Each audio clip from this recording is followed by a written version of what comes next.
we'll guide you through how to use motion tracking in DaVinci Resolve. If you find this helpful, consider subscribing and liking the video. First, open DaVinci Resolve and make sure you are in the EDIT page, where you can see your timeline. Select the video clip you want to apply motion tracking to and place it on your timeline. Next, go to the color page by clicking on the color button at the bottom of the screen. In the color page, you'll see a window with various tools. Look for the Window tab, which lets you create a mask around the object you want to track. Click on it and choose a shape like a circle or square, then adjust it to fit around your target object. Once your mask is in place, go to the Tracker tab, which is right next to the Window tab. This is where the magic happens. You'll see options for tracking forward and backward.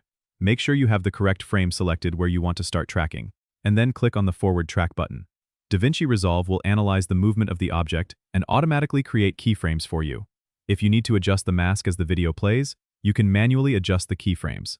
After tracking is complete, you can now add effects, text, or whatever you want to follow the tracked object. Just make sure to link them to the tracked mask. For example, if you're adding text, go back to the EDIT page, add your text, and in the Inspector panel, use the Transform tools to attach it to the tracking data. This way, your text or effect will move seamlessly with your object as per the tracking you've just done. This method is great for creating dynamic and professional-looking videos. Don't forget to subscribe and comment if this helped you out.